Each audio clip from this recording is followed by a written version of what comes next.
In the previous video, we worked two different types of projectile problems. We worked a problem where a projectile was launched with an upward at an angle velocity, and one where a projectile was launched with a downward velocity that was at an angle. And previously, we've worked problems where projectiles were launched horizontally. So they didn't really have a launch angle, they were just thrown horizontally and fell toward the ground, following the rules for projectile motion. In this video, we're going to focus on a specific case related to one of the types of motion of projectiles. And the range formula that we're going to develop from this lesson is only going to apply to that type of problem. Now, I make it sound like it's a pretty limited case, and absolutely it is. It's limited to certain conditions that have to be true for the type of projectile that we're dealing with. However, it is a very common situation that a projectile is launched this way. Now, what am I talking about? Well, let's focus on the different kinds of projectile problems we've seen so far. We've seen problems, as I just mentioned, where projectiles were launched upward, horizontally, and downward. And we've worked these problems like projectile problems because regardless of how the projectiles are launched, they're still going to follow the rules for projectile motion. It's just the initial velocity is going to be different in all of these cases. And then we also worked problems where projectiles have landed above or below the launch height.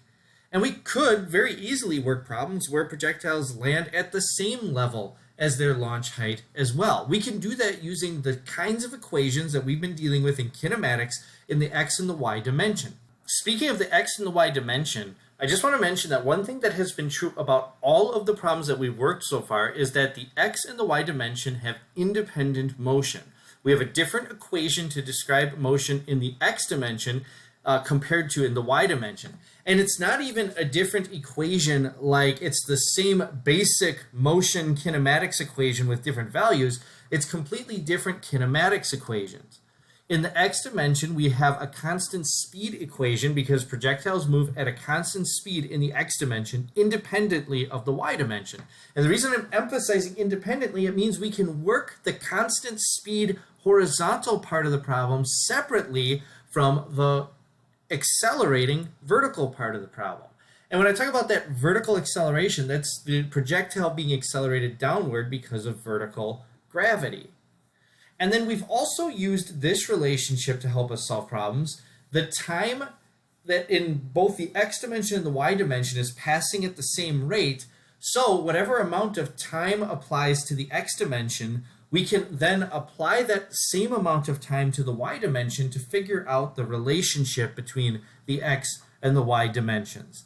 So now what are we going to use from these concepts for the range formula?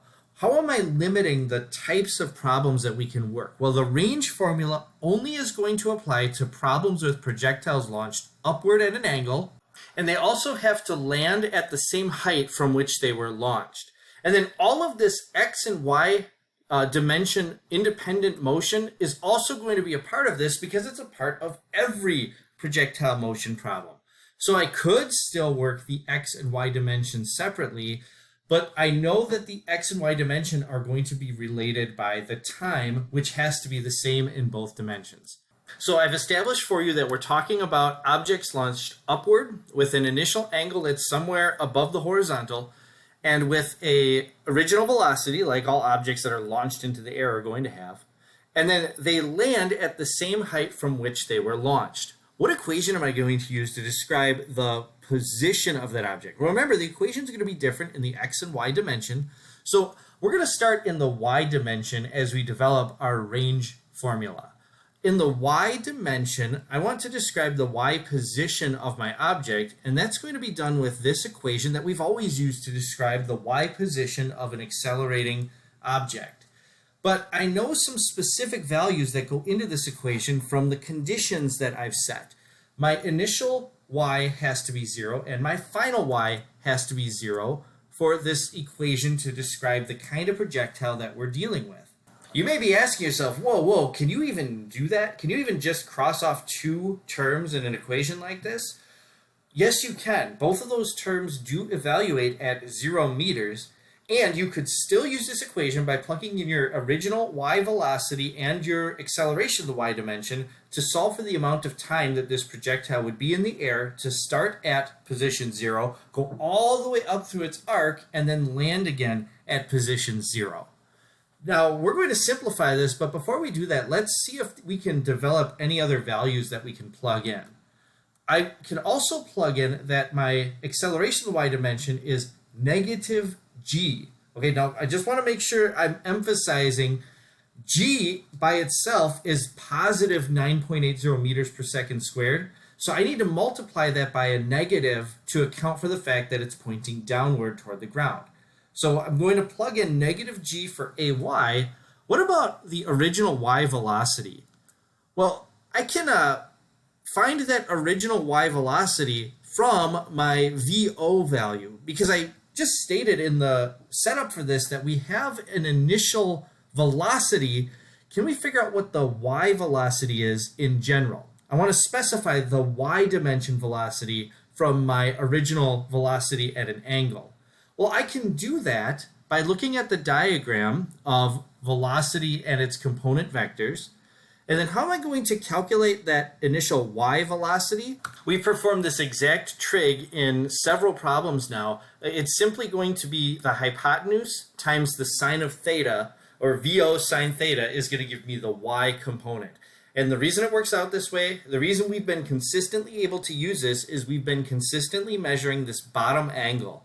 It's the angle between our vector and the positive x-axis. Whenever you multiply the sine of that angle by the hypotenuse, you're going to get the length of the opposite side. And feel free to check out that result with SOHCAHTOA if you want to verify that it's correct. If you're getting good at using trig functions consistently, you'll see this relationship immediately as you look at the problem. But if you don't really understand why VO times the sine of theta is giving us the opposite side, make sure you do verify with SOHCAHTOA that this is correct. All right, and then we're going to plug that VO sine theta into our equation. We're going to plug in our negative g value in for acceleration. And when I perform those substitutions, this is the equation I get. So I've just performed the substitutions, kept 0 on a side by itself, but I need to simplify this now.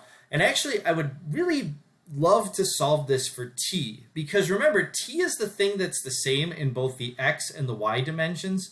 So if I could solve this y dimension equation for t, I could plug that t expression into the horizontal equation, and then I would have one unifying equation that brings together the x and the y dimensions. Now keep in mind, they're both still being solved independently of each other, but I'm relating them to one another in equation form by time. Can I solve this for t? Well, let's see what that would all involve. I'm going to subtract my VO times the sine of theta times t term from both sides. And that's going to give me the negative value of that expression on the left. And then I have a negative expression on the right. For my next step, I'm going to divide both sides by -1 because there's just a negative on both sides and I don't need it negative on both sides. And I'm going to divide both sides by t. That's going to cancel the t on the left and one of the t's in the t squared on the right. The other thing I'm going to do is simplify this right away so that t is on a side by itself. So just looking at this expression, I can multiply both sides by 2 and divide both sides by g, and that will get t on one side all by itself, and I should be left with this expression, t equals 2 times VO sine theta divided by g. The negatives both canceled from each side, so this is a positive expression, and that means now that g in the denominator is a positive 9.8 meters per second squared. All right, so that's what happened in the y dimension. Let's take a look at the x dimension. In the x dimension, I also have a very specific equation we always use. That's this equation, except since my acceleration in the x dimension is 0, the projectile is moving with a constant speed in the x dimension, I can cross off my acceleration term. And also, since my initial position is 0 in the x dimension, I can cross off that term as well. And that's going to give me a very simple x dimension equation. But before I write that equation out, I'm going to do the same thing with my x component velocity, Vxo. Now keep in mind that that velocity is constant, so I could write it out as Vxo, or I could just write Vx, because it doesn't matter if it's the original or the final velocity, it's going to be the same. Can I figure out what that x velocity is from our vector diagram? Well, I sure can. Just the same as I use the sine to find the vertical, I'm going to use the cosine to find the horizontal. I find that my Vx is Vo times the cosine of theta. Vx, remember, refers to the x dimension velocity, which is the same as the original x dimension velocity. It's going to stay the same. I'm just going to go ahead and substitute in this expression to my simple x dimension equation. And when I do that, I find that my x position is the original velocity from the problem. That's the easy thing for me to measure, is how fast I launch something with, times the cosine of the angle at which it is launched, and then times time. That's going to give me how far the object moves in the x dimension. Now, I have this time variable here, but remember, time is the same in the x and the y dimensions, and I calculated for how long the object was going to be in the air in the y dimension already. I have the time. So if I wanted to combine what's happening in the x dimension with what's happening in the y dimension, I can substitute that t value in my x dimension equation for that expression in the y dimension. Let's go ahead and do that next. When I perform that substitution, I have two VO terms being multiplied together, so I'm going to have VO squared, and then I'm going to have the expression 2 times the sine of theta times the cosine of theta, and everything's going to be divided by g. Now, 2 times the sine of theta times the cosine of theta is a special expression you may or may not recognize. It's a trig identity, or a double angle formula in trigonometry. So in the same place on this slide as I've been working out the rest of our trig, I'm going to put that trig identity for that double angle formula.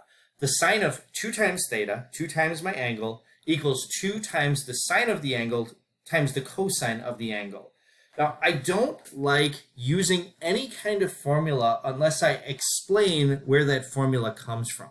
And I could explain where this trig identity comes from, but it involves staring at either this diagram or this diagram for a very long time. I can tell you in both of these diagrams, the length of the hypotenuse of the right triangle that you see in the middle there is 1, and the side lengths of the triangle are some combination of either or the sine of the angle or the cosine of the angle, and there's 2 angles involved. There's a beta and an alpha, and you could look at these for a while and figure out that, yes, indeed, the sine of 2 times theta, that would be if beta and alpha were the same angle, beta plus beta or alpha plus alpha. The sine of 2 times that angle is indeed equal to 2 times the sine of theta times the cosine of theta. But I'm going to ask that you take my word for this and verify this on your own time if you really want to. So going back to our formula, we're just going to use that trig identity and replace 2 times the sine of theta with the cosine of theta with the sine of 2 theta. And that's going to give us this equation, VO squared times the sine of 2 times theta divided by g is going to tell us what the range of our projectile is, or how far our projectile moves in the x dimension. This is known as the range formula, and is a very specific formula that only applies to objects launched upward at an angle that land at the same height from which they were launched. This is a really nice, elegant equation that combines what's happening in the x dimension with what's happening in the y dimension, because the amount of time in both dimensions are the same, and we were able to combine them, relate them to one another through that time, through substitution. All right, now let's go a little bit deeper into thinking about this range formula. This is a graph that shows the sine of theta and how the sine of theta varies from angle measures between 0 and 90 degrees.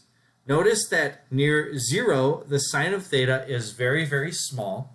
As you look at this sine curve, you'll notice that the sine of 0 is 0, the sine of 90 degrees is 1, And in between those two values, the sine of theta is increasing but at a decreasing rate until it maxes out at a value of 1 at 90 degrees. You've probably noticed this if we've been using sine and cosine. The values returned by the sine of theta or the cosine of theta are always less than 1, and that's because the opposite side or the adjacent side of a right triangle are always less than the value of the hypotenuse. Remember, sine is just the value of the ratio of the opposite side to the hypotenuse. But our equation doesn't have the sine of theta in it, it has the sine of 2 theta. How does the sine of 2 theta vary between 0 and 90 degrees? Well, the graph of that looks like this. This is the graph of the sine of 2 theta. Notice that the sine of 2 theta maxes out at 45 degrees and then begins to decrease again all the way back down to 0. So the sine of 2 times 90 degrees, the sine of 180 degrees, is back down to 0 again. Now, why is this significant? Well, we've got this 2 theta term, the sine of 2 theta term in our range equation.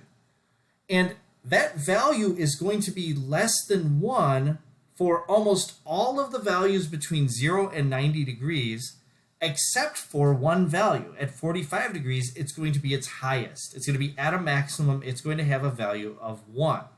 So if I were trying to get the maximum range out of my projectile, what angle would I have to launch it at? Well, if the sine of 2 theta is going to be less than 1, a smaller value for every angle measure except for 45, then that means that 45 is going to give me the maximum in my numerator, which is going to give me the maximum range.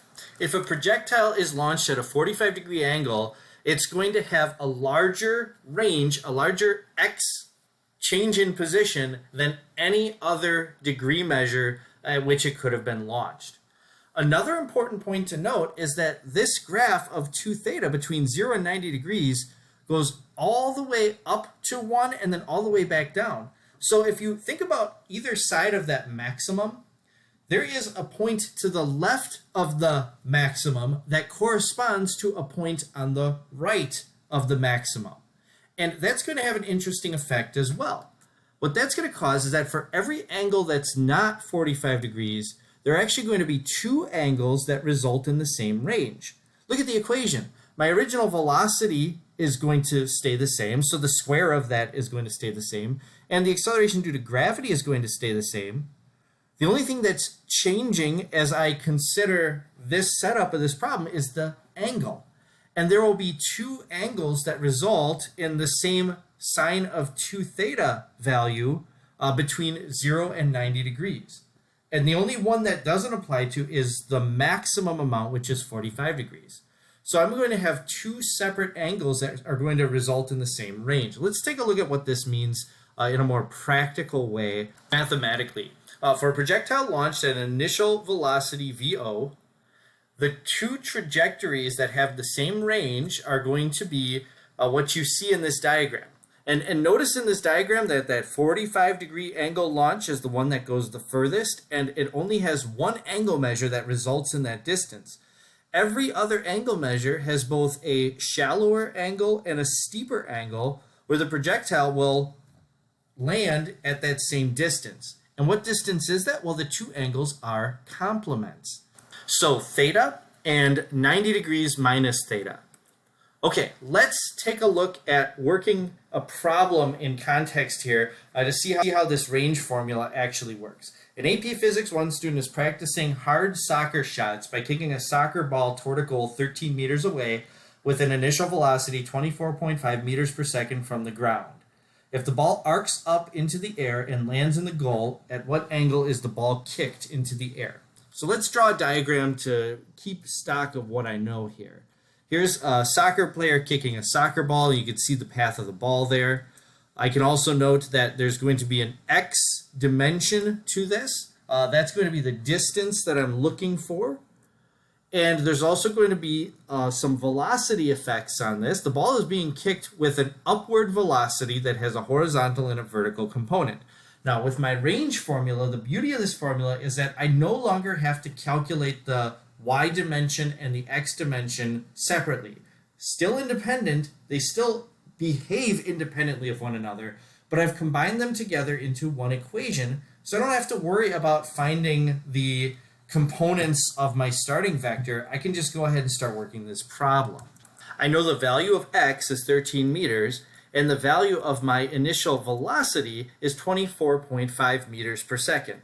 Now, normally it would seem like I would need more information to solve in this problem, but actually, because the problem is very simple, because I am starting and ending at the same y position, these are the two pieces of information I need in order to be able to find theta. I'm going to write out my range formula, and then I'm going to fill in my known values. I know that x is 13 meters. My original velocity is 24.5. I'm going to be careful to remember to square that. And then g is the positive value of acceleration due to gravity, 9.80 meters per second squared. Can I solve this to find out what theta is? Well, here's how I go about doing that. First of all, I'm going to collect my terms on one side, multiplying by 9.8 and dividing by 24.5. When I multiply 13 times 9.8 and divide by 24.5 squared, have to remember to square it, I find that the sine of 2 theta is 0.2122. And there is no units to that. It's just a ratio of sides of a triangle. Then the next step is to take the inverse sine of both sides of this equation. That's going to undo the sine function around the 2 theta, and it's going to give me the actual angle associated with the ratio 0.2122. So I find that 2 times theta is 12.25 degrees. I need to find theta by itself though, so I'm going to divide both sides by 2, and I get that theta is 6.1 degrees. That's the angle at which the soccer ball was kicked. But remember, for every angle that I calculate in a range calculation, the complement of that angle is also a possible response. So I should also get the same result from kicking the ball at 83.9 degrees. Which one of these is correct? Well, from the problem, I can assume that since we're practicing hard soccer shots, 6.1 degrees is probably the correct measure. You're probably not going to kick the ball hard toward the goalie by launching it at 83.9 degrees into the air. So 6.1 degrees is probably the result we're looking for. But now I can check my answer as I reflect on my result. First of all, 6.1 degrees sounds like a nice driving kick toward the goal. But can I get the same result actually if I plug in 83.9 to the range formula as my angle? If I do, that's a good indication that I did my math right. So I'm going to go back and do that. I'm going to rewrite my range formula, but this time I'm going to plug in 83.9 as theta. So 2 times theta is 167.8 degrees. The sine of that is in the numerator times 24.5 squared. Again, I had to remember to square that velocity, and then divided by the positive value of the acceleration due to gravity. And when I plug all of that in and simplify my calculator, I find that my range is 12.9 meters, which is really, really close to 13, just a rounding error away from 13 meters. That is how you use the range formula to solve problems. Now, keep in mind, the range formula only works in certain situations. The situation it works in is if the projectile is launched upward above the horizontal, and also if the projectile lands at the same height from which it was launched. But now you have another tool in your tool bag for solving projectile motion problems.